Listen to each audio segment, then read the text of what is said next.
Hello everyone, स्वागत है सभी का आज की क्लास में। यूजीसी नेट एजुकेशन की कंप्लीट कोर्स की सीरीज चल रही है।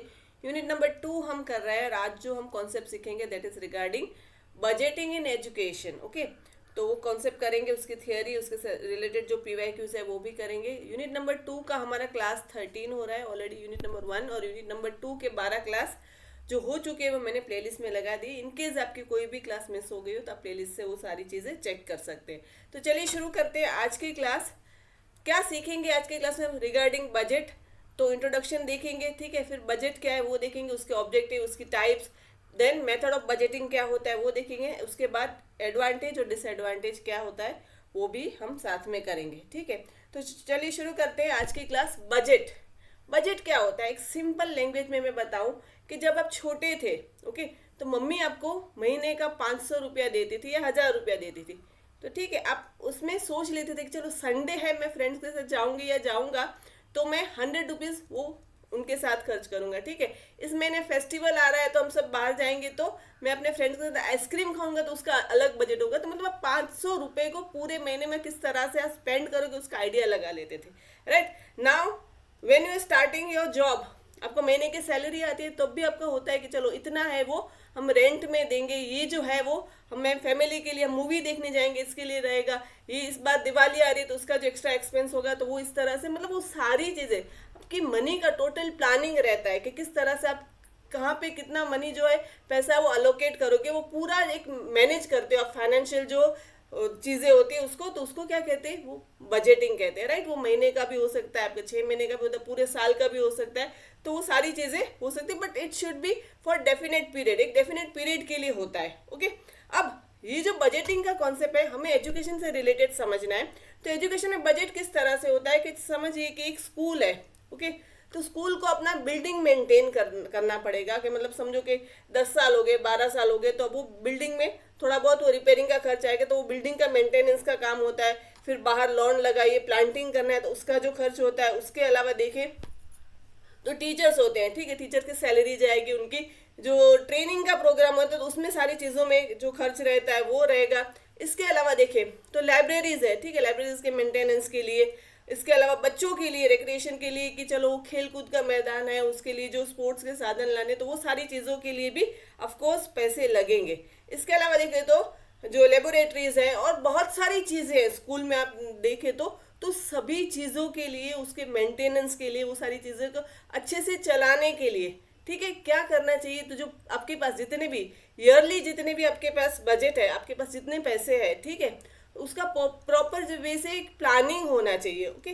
फिर किस में कितना पैसा लगाना है, राइट, कि चलो ये जो बिल्डिंग है उसको मेंटेनेंस के लिए कितना पैसा लगाना है, क्योंकि एवरी ईयर एवरी मंथ ये तो मेंटेनेंस होगा नहीं, वो कभी कभार होगा, ठीक है। जो टीचर है उसकी सैलरी हर बार होगी, ठीक है, जो और जो रिसोर्सेज चाहिए उसके भी होंगे। देन ये बुक्स है तो उसके मेंटेनेंस के लिए कुल मिला के जितने भी पैसे, उसको प्रॉपर वे से आप प्लानिंग करोगे कि कहाँ पे कितने पैसे अलोकेट करने हैं, ठीक है। वो सारी सिचुएशन को मैनेज करने के लिए जो होता है प्लानिंग प्रॉपर वे से, उसको बजटिंग कहते हैं। कि चलो इतने पैसे यहाँ पे, ये पैसे लगेंगे, यहाँ पे इतना पैसा, ये महीना है तो यहाँ पे एनुअल फंक्शन है तो यहाँ पे ज़्यादा पैसे लगेंगे। तो वो सारी चीज़ों को क्या कहते हैं, बजटिंग कहते हैं। अब पूरी चीज़ें डिटेल में समझते हैं।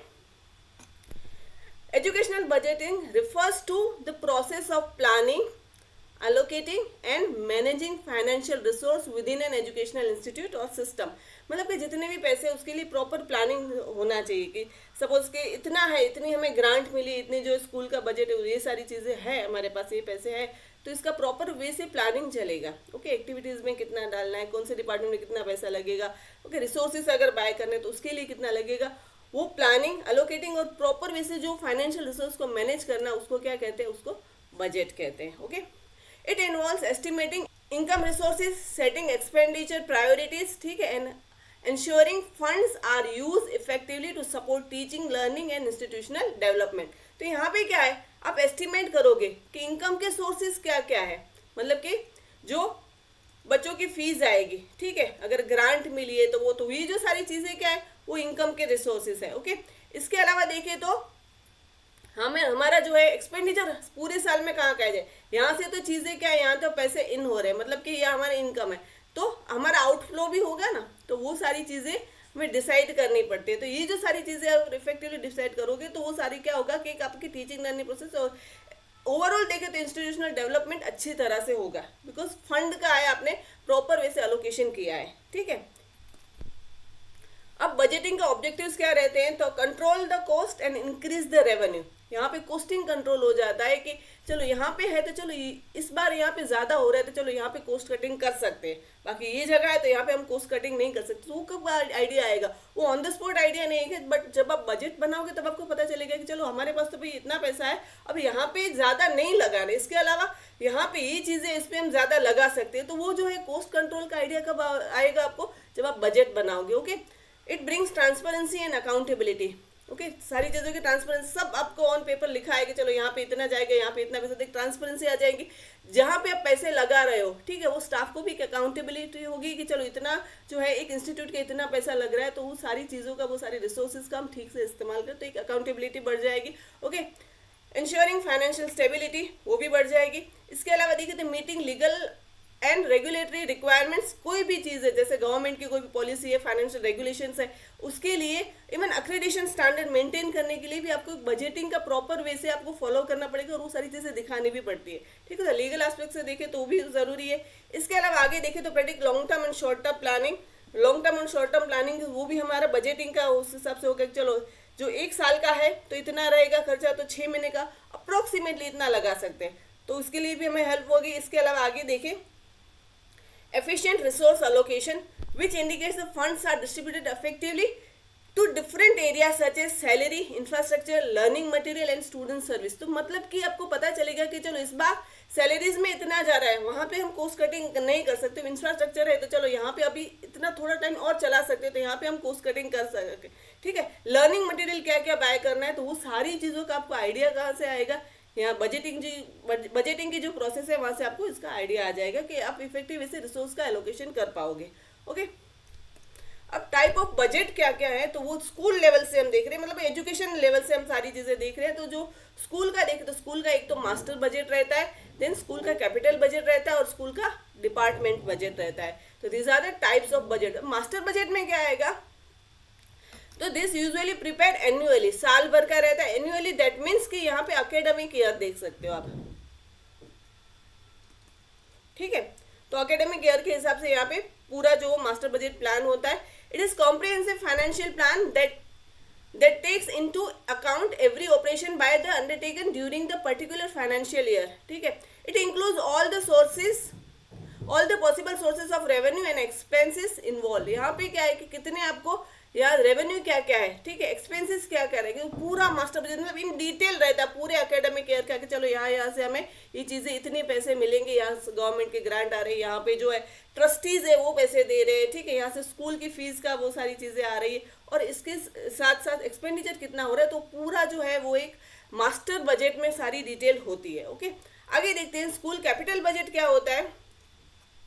This type of budget usually for the term longer or 1 year। okay, they are physical plan for major expenditure on asset like school building, halls and laboratories। ठीक है, तो जो कैपिटल बजट जो होता है वो मेजरली क्या होता है कि एवरी ईयर नहीं, बट आप स्कूल बिल्डिंग का रिपेयरिंग करवाना है, कभी टॉयलेट्स रिपेयर करवाने हैं, ठीक है, अगर कोई एक प्रेयर हॉल है तो उसको वहाँ पे कुछ और करवाना है, तो वो सारी चीज़ें, लाइब्रेरीज है, लेबोरेटरीज है, उसके लिए जो बजट लगता है उसको स्कूल कैपिटल बजट कहते हैं। इसके अलावा देखिए स्कूल डिपार्टमेंट, तो स्पेसिफिक जो डिपार्टमेंट्स होते हैं जैसे कि बॉटनी डिपार्टमेंट है, बायोलॉजी डिपार्टमेंट है, केमिस्ट्री डिपार्टमेंट, तो वहाँ पे जो सारी चीज़ें लगेंगी, ठीक है, वो स्पेसिफिक वो जो है उनके लिए अलग चीज़ें चाहिए। जैसे केमिस्ट्री है तो उनके लिए जो लैब है उनका अलोकेशन होगा, तो वो सारी चीज़ें उनको अलग से चाहिए, तो उनका बजट अलग रहेगा। फिजिक्स है तो उसका बजट जो है वो अलग रहेगा। तो जो डिपार्टमेंट वाइज जो बजट होता है उसको स्कूल डिपार्टमेंट बजट कहते हैं। ओके, ना मेथड्स ऑफ बजटिंग क्या है वो देख लेते हैं। तो फर्स्ट है that is line item budgets. Okay, वहाँ पे क्या है आइटम्स, ओके, जो आइटम्स है उसको आप मेंशन करोगे तो वो लाइन आइटम बजट हो गया। जो जो आइटम है जहाँ जहाँ आपको खर्च करने वो सारी आइटम्स है वहाँ पे मेंशन होगी, तो वो सिंपल है कि वो लाइन आइटम बजट हो गया। देखते हैं, since estimated for enlisted items are included, hence it is commonly called line item classification। okay, what is purchased rather than why it is done so is indicated। okay, अब यहाँ पे अगर example से मैं आपको समझाऊं तो देखिए ये है लाइन आइटम बजट कि जहाँ पे क्या है कि टीचर्स है तो उनकी सैलरी में इतना जाएगा, सपोर्टिंग स्टाफ है तो उनका सैलरी, ये टेक्स्ट बुक का एक्सपेंडिचर, फिर यहाँ पे लाइब्रेरी में जाएगा इतना, ऑडियो विजुअल में जाएगा, इस जो डिफरेंट सप्लाईज है वहाँ पे जाएगा। तो यहाँ पे क्या है, यहाँ पे आप आइटम्स जो है वो मेंशन कर रहे हो। ओके तो वो सारी चीजें जिसमें आएगी वो लाइन आइटम बजट रहेगा। Okay it is traditional form of budgeting, ये ट्रेडिशनल फॉर्म है। ऑर्गेनाइज एक्सपेंडिचर बाय कैटेगरी और line item such as salary, supplies, equipment, वो सारी चीजें जो आपको वो जो आइटम्स है वो आपको मेंशन करने हैं, उसको जो ईयरली आप अगर समझो तो कितना वो उसका बजट आप अलोकेट कर रहे हो वहाँ पे आपको मेंशन करना है। Estimates for individual item are listed, the justification is not given for the spending, यहाँ पे जस्टिफिकेशन नहीं दिया जाता कि चलो इतना क्यों चाहिए। ठीक है, सिंपली क्या है कि आपको यहाँ पे ये जो आइटम्स है वो मेंशन करने हैं, उसके पीछे आपको कितना खर्च लगेगा वही आपको मेंशन करना है। ओके यहाँ पे क्या है, जैसे यहाँ पे जो लाइन दी है कि what is purchase rather than why it is done so is indicated, मतलब कि क्या क्या परचेज करने, मतलब आपको आइटम ही मेंशन करनी है, क्यों करनी है, इसके पीछे क्यों इतना एक्सपेंडिचर लगे वो आपको मेंशन करने की जरूरत नहीं है। तो वो क्या होगा, वो लाइन आइटम बजट होगा। ओके आगे जो है that is programme budgeting. The traditional line item budgeting has an input orientation but program budgeting allocates the resources not by line item but programs undertaken by the school, मतलब कि school में किस तरह से programme होंगे उस हिसाब से जो खर्च करना है उसका बजट लगेगा। तो सिंपल है, जो लाइन आइटम में क्या था, आइटम के हिसाब से आप बजटिंग आप अलोकेट कर रहे थे, यहाँ पे प्रोग्राम बजटिंग में क्या है, प्रोग्राम के जो हिसाब है उस हिसाब से आप उसको बजट दे रहे हो। ओके जैसे एग्जाम्पल देख ले तो focus on the funding specific on the specific programmes और इनिशिएटिव, कोई स्पेसिफिक इनिशिएटिव अगर स्कूल में चल रहा है या तो कोई स्पेसिफिक प्रोग्राम चल रहा है तो उसके लिए जो बजट चाहिए वो किस में जाएगा, प्रोग्राम बजट में। बस सिंपल जो नाम है उस हिसाब से आप चीज़ें याद रख सकते हो। जैसे यहाँ पे देख लीजिए कि लैंग्वेज का प्रोग्राम है, ठीक है, तो उसके लिए कितना बजट चाहिए, तो टोटल इतना आपको चाहिए। ओके साइंस है, मैथमेटिक्स है, सोशल स्टडीज़ है, तो सबके लिए ठीक है इतना बजट आपको चाहिए। फिर यहाँ पे उन्होंने बाइफर्केट किया कि ये सारी आइटम के लिए इतना चाहिए, बट जो प्रोग्राम है ठीक है, स्टेम एजुकेशन के लिए अगर स्पेशल एजुकेशन स्कूल में चल रहा है, स्पोर्ट्स का कोटा है तो स्पोर्ट्स में आपको स्पेसिफिक जितना पैसा चाहिए, तो वो आप जो प्रोग्राम है उस हिसाब से आप उसका बजट डिसाइड करोगे, तो वो क्या होगा, programme budgeting.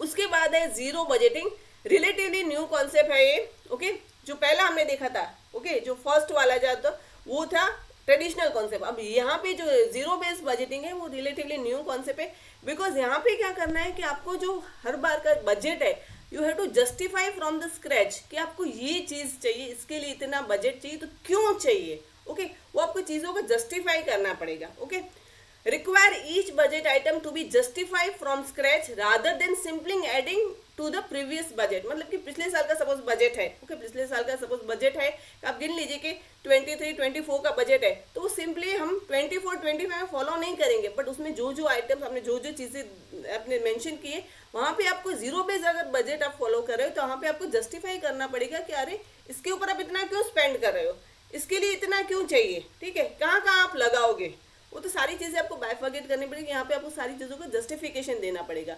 Okay it can identify areas of inefficiency and reduce unnecessary spending. अब इससे क्या होगा कि चलो पिछली बार तो हमने कोई स्पोर्ट्स में हमने इतना लगा दिया था, चलो 1 लाख लगा दिया था, बट इस बार इतना ज़रूरी है, अगेन जो प्रीवियस ईयर का आप इस ईयर पे फॉलो करोगे तो आप डायरेक्टली क्या करोगे, वही आप जितना बजट है वो लगा दोगे, बट अगर जीरो बजट आप फॉलो कर रहे हो तो आप सोचोगे कि लास्ट ईयर हमने इतना लगाया था तो इस बार सही में इतनी ज़रूरत है, इस बार सही में वो बॉल है, वो सारी चीज़ें कोर्ट रिपेयर करवाना, वो सारी चीज़ें करनी है कि नहीं करनी, तो वो सारी चीज़ें सोचेंगे तो यहाँ पे क्या हो जाएगा कि अननेसेसरी जो स्पेंडिंग है ना वो कम हो जाएगा। ओके बिकॉज यहाँ पे क्यों आपको हर बार जस्टिफिकेशन देना पड़ेगा कि ये चीज़ है, इसके लिए इतना बजट चाहिए और ये क्यों आपको ये नीड रिक्वायर है, तो वो आपको जस्टिफिकेशन दोगे तो आपको वो सारी चीज़ें मिलेंगी। तो यहाँ पे क्या अननेसेसरी स्पेंडिंग इसीलिए वो क्या हो जाता है, रिड्यूस हो जाता है, कम हो जाता है, उसको आप अवॉइड कर सकते हो। Okay it inbuilds provision for the cost benefit analysis. Okay यहाँ पे कॉस्ट बेनिफिट आप जितना पैसा लगा रहे हो उसके हिसाब से आपको बेनिफिट मिल रहा है कि नहीं, वो यहाँ पे एनालिसिस हो सकेगा। ठीक है इसके अलावा आगे देखें तो justification of the money spent greatly helps to reducing wasteful of expenditure. जो हमने आगे देखा कि चलो यहाँ पे जस्टिफिकेशन जब दोगे तो पता चलेगा कि नहीं एक्चुअल में इतना लगाने की जरूरत नहीं। पिछली बार तो हमने ये सारी चीजें ऊपर जो हमने खर्च किया था, तो इस बार नहीं करेंगे तो भी चलेगा। ओके, एक साल और एक्सटेंड कर सकते हो। तो यहाँ पे क्या होगा कि अननेसेसरी जो एक्सपेंडिचर होता है वो आप उसको कम कर सकते हो। ओके, चलिए आगे देखते हैं। इसके बाद जो है that is incremental budget. Incremental budget में क्या होता है कि this budget builds upon the previous years budget, मतलब कि जो प्रीवियस ईयर्स का बजट है उसके ऊपर ये इंक्रीमेंटल बजट आएगा, मेकिंग स्मॉल इंक्रीमेंट्स और decrease based on the need and inflation. ठीक है, आपकी जरूरत और इन्फ्लेशन के ऊपर जो इंक्रीज होगा या डिक्रीज होगा, मेजरली इंक्रीज होता है तो वो जो होता इंक्रीमेंटल बजट होता है। एक एग्जाम्पल से समझाओ कि अगर मम्मी आपको 500 रुपीज दे रही है, फिर आप बोलोगे मम्मी इस बार तो क्या है कि इस बार तो वेकेशन चल रहा है, सभी फ्रेंड्स मिलेंगे, तो इस बार तो 500 थोड़ी होगा, अब तो वेकेशन का महीना है तो हमें इस बार थोड़े ज्यादा पैसे दे दो। तो क्या होगा, वो इंक्रीमेंट मम्मा आपको 500 प्लस 200 देगी, 500 प्लस खुश होके चलो डबल दे दिए, इस बार खुश हो जाओ, चलो आपके फ्रेंड्स आ रहे हैं, आपके जो कजिन्स आ रहे हैं, तो इस बार आपको मैं 1000 दे रही हूँ, बट स्पेंड इट वाइजली। ठीक है, तो अभी क्या हुआ, इंक्रीमेंट हो गया। ठीक है, ये तो मम्मी है इसलिए डबल आपको दे दिया, बट जनरली इतना नहीं मिलता इंक्रीमेंट। ठीक है, simple and easy to implement, simple और इजी है, बिकॉज आप इंक्रीमेंट किस तरह से, इंक्रीमेंटल जो बजट है किस तरह से डिसाइड करोगे कि इन्फ्लेशन रेट कितना है। इस बार इन्फ्लेशन इतना बढ़ गया तो पिछली बार का जितना हमारा बजट था उससे इतना 5% हमें एड ऑन कर देना है। 10% इन्फ्लेशन बढ़ा है तो 10% हमें एड ऑन कर देना है पिछली बार का बजट। तो एक तो सिंपल है कि चलो प्रीवियस जो है वही हम कैरी फॉरवर्ड कर रहे हैं, उसमें 10% हम इंक्रीज कर रहे हैं या 5% इंक्रीज कर रहे हैं। ओके, अज्यूम पास्ट अलोकेशन वर अप्रोप्रिएट। यहाँ पे एक कंडीशन अप्लाई हो जाती है कि पास्ट अलोकेशन थे वो अप्रोप्रिएट थे, इसीलिए हम इस यहाँ पे आगे उसको लेके जा रहे हैं और उसमें इतना इंक्रीमेंट कर रहे हैं। Okay, it can lead to inefficiency if not reviewed thoroughly. अगर वही बोला ना कि कंडीशन अप्लाई है कि पास्ट वाले अलोकेशन आपने थरोली रीड नहीं किए, मतलब थरोली वो सारी चीजें आपने रिव्यू नहीं की, तो क्या होगा कि वही चीजें पिछली मतलब पीछे से चली आती है, वही जो प्रथा हो जाए और इसमें आप और जो चीजें ऐड ऑन करते जाओ तो वहां पे क्या हो, थोड़ी चीजें इनएफिशिएंट हो जाएगी। Okay, if school had budget of 10 lakhs last year and inflation rate कितना हुआ 5% हो गया, ठीक है, तो फिर क्या होगा कि 10 lakhs में आप 5% और बढ़ा दोगे तो आपका इस बार जो होगा वो क्या हो गया, इंक्रीमेंटल बजट हो गया कि 5% जो इन्फ्लेशन हुआ तो जो 10 lakhs में आप और 5% बढ़ा दो तो वो क्या हो गया, इंक्रीमेंटल हो गया। आई होप यहाँ तक आपको क्लियर हो गया होगा। चलिए आगे देखते हैं। Capital budget, a capital budget is use for long term investment, याद रखिएगा, such as building new schools. Okay, कोई नई स्कूल की बिल्डिंग, चलो अभी प्री प्राइमरी है, अब प्राइमरी स्टार्ट करें तो वहाँ पे अगर बिल्डिंग नहीं बनेगी तो ऑफकोर्स यहाँ पे क्या लगेगा आपको, यहाँ पे जो खर्चा लगेगा वो किस में जाएगा, कैपिटल बजट में जाएगा। Upgrading facilities, purchasing large asset, तो वो सारी चीजें है कि चलो लाइब्रेरी जो है वो छोटी सी है बट अभी तो स्कूल है जिसमें प्री प्राइमरी प्राइमरी सेकेंडरी सब आ गए, तो लाइब्रेरी को हम बड़ा बना दें। ओके, तो वो जो सारी चीजें, चलो वो बास्केटबॉल का कोर्ट नहीं है तो वो कर ले, तो वो जो सब चीजें क्या तो उसके लिए जो लगेगा ना वो कैपिटल बजट लगेगा। ओके, वो लॉन्ग टर्म इन्वेस्टमेंट होता है कि हर बार आप लाइब्रेरी एवरी ईयर आप लाइब्रेरी नहीं बनाओगे, ठीक है, हर बार जो आप फुटबॉल का कोर्ट है एवरी ईयर आप नहीं बनाओगे, राइट, तो वो कैपिटल बजट होता है, वो लॉन्ग टर्म इन्वेस्टमेंट होता है। Focus on the infrastructure and long term projects, infrastructure के ऊपर मेजरली फोकस करता है, लॉन्ग टर्म जो प्रोजेक्ट्स होते हैं उसके ऊपर फोकस करता है। Require separate funding that is bond grant, of course जो रेगुलर जो हमारा एक्सपेंडिचर होता है वो तो लगेगा ही लगेगा, बट कैपिटल बजट के लिए क्या आपको एक्स्ट्रा जो है वो फंडिंग चाहिए। ओके, इसके लिए बॉन्ड्स है, ग्रांट्स है, वो ले सकते हो। No use for day to day operation, तो हमने आगे ही डिस्कस किया कि डेली जो बजट होता है वो अलग होता है। ओके, ये तो है कि आपका चलो 3 साल 4 साल 5 साल में अगर आपको जरूरत पड़ती है, तो कैपिटल बजट जो है लॉन्ग टर्म होता है, वो डे टू डे ऑपरेशन में आपको काम नहीं आता है। ओके, एग्जाम्पल देखिए, गवर्नमेंट में allocate 20 lakhs for constructing a new school building, तो हर बार थोड़ी वो एवरी ईयर तो 20 lakhs नहीं देगी ना, एक बार स्कूल बिल्डिंग बन गई फिर 10 साल के बाद आपको मेंटेनेंस के लिए देखना पड़ेगा। ओके, तो ये जो होता है वो लॉन्ग टर्म इन्वेस्टमेंट होता है, आप ऐसे याद कर सकते हो। ओके, चलिए नाउ फॉर्मूला बजट क्या होता है वो देख लेते हैं। A formula budget allocates funds based on set formula, किसके ऊपर, तो एक सेट फॉर्मूला के ऊपर वो सारी चीजें डिपेंड करते हैं, often considering factors like student enrollment, district size and special education need, ठीक है। Ensure fair distribution of resources. अब फॉर्मूला बजट से क्या हो जाता है कि एक फेयर डिस्ट्रीब्यूशन हो जाता है। एग्जाम्पल से अगर समझोगे तो आपको इजीली वो सारी चीजें समझ आ जाएगी। जैसे एक स्टेट एजुकेशन डिपार्टमेंट है, okay, may allocate 25,000 per student to each school district, okay, जितनी भी डिस्ट्रिक्ट में स्कूल्स है उसमें पर स्टूडेंट एवरी ईयर जो है वो स्टेट एजुकेशन डिपार्टमेंट है वो पर स्टूडेंट 25,000 दे रहा है। ठीक है, तो सिंपल है। अगर स्कूल में कितने बच्चे हैं, स्कूल में 1,000 बच्चे हैं तो इनटू आपको क्या करना पड़ेगा, 1000 करना पड़ेगा। ठीक है, स्कूल में अगर 2,000 बच्चे हैं तो इनटू 2000 कर लीजिए। तो सिंपल है कि यहाँ पे एक सेट फॉर्मूला लगा दिया उस हिसाब से। तो यहाँ पे क्या होगा कि किसी को है ना, किसी को भी बायसनेस नहीं लगेगी कि चलो यहाँ पे इसको ज्यादा मिला इसको कम मिला, वो सारी चीजें यहाँ पे नहीं, बिकॉज यहाँ पे एक फॉर्मूला जो है हमने सेट करके रखा है। Okay, ensure fair distribution. ठीक है, कोई बायसनेस नहीं आएगी because it is based on the some formula कि चलो इतना है तो इतनी, आपके स्कूल में इतने बच्चे हैं तो आपको इतना फंड वो गवर्नमेंट प्रोवाइड करेगी। Okay, often use for public education system based on standardise funding criteria. तो यहाँ पे एक स्टैंडर्डाइज क्राइटेरिया रहता है, उस हिसाब से ही जो फंड का एलोकेशन होता है। ओके, तो ये हो गया फॉर्मूला बजट। इसके अलावा आगे देखें तो डेफिसिट बजट। वो क्या होता है कि डेफिसिट बजट मतलब यहाँ पे चीजें क्या होगी, डेफिसिट हो रही है मतलब कि आप घाटे में चल रहे हो, कि आप कहीं वो लूज कर रहे हो। मतलब कि अगर आपका बजट कितना है 45 लाख है, ओके, 45 लाख आपका बजट है और आपका जो खर्च है वो कितना हो रहा है 50 लाख हो गया एक साल में, तो क्या हुआ, आप ऑफकोर्स घाटे में गए, राइट है कि नहीं। 5 लाख आपको यहाँ पे क्या हुआ, डेफिसिट हुआ। ओके, तो उसको क्या कहते हैं, डेफिसिट। काफी बार हो जाती है इस टाइप की कंडीशन, तो उसमें क्या करते हैं कि चलो नेक्स्ट ईयर है उसके जो है उसमें से हम ले लेंगे, या तो ऐसी कोई रेवेन्यू पड़ी होती है वो यूज कर लेते हैं, जैसे बॉन्ड्स पड़े होते हैं वो सारी चीजें यूज कर लेते हैं, तो वो उसको डेफिसिट बजट कहते हैं। Deficit budget occur when projected expenses exceed revenue. आपके रेवेन्यू से जो एक्सपेंसेस है वो बढ़ जाते हैं। ठीक है, ऑफन रिक्वायरिंग बोरोइंग और फाइनेंशियल एडजस्टमेंट। आपको फाइनेंशियल एडजस्टमेंट करने पड़ेंगे कि जो नेक्स्ट जो कमिंग ईयर है उसमें से हम थोड़ा बहुत निकाल ले, या तो हमारे स्कूल के जो बॉन्ड पड़े वहां से थोड़े बहुत फंडिंग निकाल ले। ठीक है, या तो ट्रस्टी से आप जो चीजें बोरो कर सकते हो, वो सारी चीजें हो जाती है। यहाँ पे इंडिकेट फाइनेंशियल चैलेंजेस। यहाँ पे फाइनेंशियल चैलेंज की सिचुएशन आ जाती है। Okay, require cost cutting measures और एडिशनल फंडिंग सोर्सेज। यहाँ पे आपको एडिशनल फंडिंग सोर्स आपको जनरेट करने पड़ेंगे, या तो आपको क्या करना पड़ेगा, कॉस्ट कटिंग करना पड़ेगा कि चलो इस साल जो है स्कूल में ये प्रॉब्लम हो गया, तो चलो इस साल जो है हम फंक्शन जो है एनुअल फंक्शन एवरी ईयर होता है वो इतने बड़े पैमाने पे नहीं करेंगे, स्कूल में ही कर देंगे। ठीक है, तो यहाँ पे क्या हो गया, कॉस्ट कटिंग हो गया, राइट। तो वो सारी चीजें आप डेफिसिट बजट में कर सकते हो। यहाँ पे एग्जाम्पल मैंने जो आपको अभी समझाया। ओके, अब जो है वो एडवांटेजेस और डिसएडवांटेजेस बजट के क्या होते हैं वो समझ लेते हैं।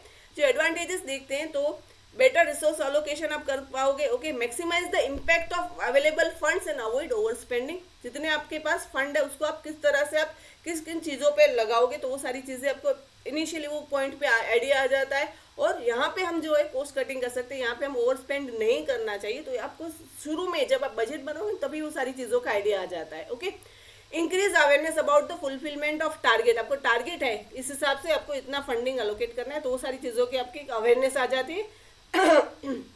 बिकॉज जो बजट होता है वो एडवांस में प्रिपेयर होता है। जैसे कि एक फाइनेंशियल ईयर शुरू हो गया तो उससे पहले क्या है, बजट प्रिपेयर हो जाएगा। ओके, फिर उसके बाद आप जो है वो प्रोजेक्ट के ऊपर जो जो खर्च करोगे, तो यहाँ पे आपको क्या एक अवेयरनेस मिल जाती है। Okay, enhance communication and coordination. अब जो चीज़ें जैसे स्पोर्ट्स में एक टीचर है उसको इतना फंड चाहिए, तो वो क्या करेगा, ऑफकोर्स जो हायर लेवल अथॉरिटी उसके साथ कम्युनिकेट करेगा। देन अगेन जो हायर लेवल अथॉरिटी उसको उन्होंने इतना जो फंड दे दिया अगर स्पोर्ट्स में, ओके, तो भी वो चीज़ों को कोऑर्डिनेट करेंगे ना कि चलो जिस हिसाब से फंड मिला वो अच्छी तरह से यूज हो रहा है कि नहीं। तो वो क्या है कि स्टाफ मेंबर्स में या एक इंस्टीट्यूट में क्या होता है कि enhance communication and coordination lead to self examine and self criticism. अब ये कैसे होगा कि चलो यहाँ पे हमें ये जो है लेबोरेटरी है तो यहाँ पे इतना जो है हमें पैसा लगाना है, ये सारी चीज़ें, अब केमिस्ट्री की लैब है तो ये हमें सॉल्यूशंस लेने हैं, या तो ब्यूरेट है, पीपेट है, वो सारी चीज़ें लेनी है। But is it essential for this year? तो आप यहाँ पे चीज़ों के आप खुद को सेल्फ एग्जामिन करोगे कि ज़रूरत है, हम घर में भी वही चीज़ें करते हैं कि इतना इतना चाहिए, बट नहीं चलो ये महीने चल जाएगा। तो सेल्फ एग्जामिन करते हो, सेल्फ क्रिटिसिज्म, वो सारी चीज़ें यहाँ पे जो बजटिंग की प्रोसेस है वहाँ पे वो बनेगी। Okay, increase accountability, the staff takes accountability. जब इतना पैसा लगाया है, स्पोर्ट्स में आपने इतना लगाया, लेबोरेटरी में इतना लगाया, अपने लाइब्रेरी में नई बुक्स है जो परचेज की, तो यहाँ पे आपकी अकाउंटेबिलिटी बढ़ जाती है, ठीक है। तो वहाँ पे इवन स्टाफ को भी एक वो फील होता है कि नहीं, यहाँ पे इतने इतना तो इंस्टीट्यूट का पैसा लगा है, तो हम उसको फेयरली सारी चीज़ों को यूज़ करें, एफिशिएंटली सारी चीज़ों को यूज़ करें। तो ये जो है वो बजटिंग के एडवांटेजेस है, ओके। अब डिसएडवांटेजेस क्या है वो देख लेते हैं। It is not a scientific process, forecasting, planning, budgeting, वो जो सारी प्रोसेस है ना, वो कोई साइंटिफिक प्रोसेस नहीं है, it is based on own judgement, ठीक है। वहाँ पे जो जो बजटिंग के लिए जो जो अकाउंटिंग के लिए जो जो लोग बैठे हैं, उनके खुद के जजमेंट के हिसाब से वो सारी चीज़ें होगी। यहाँ पे कोई स्पेसिफिक साइंटिफिक फॉर्मूला नहीं है कि चलो आप इतना लगा दो तो इतना रहेगा, यहाँ पे कोई साइंटिफिक फॉर्मूला बेस्ड वो चीज़ें नहीं है, ओके।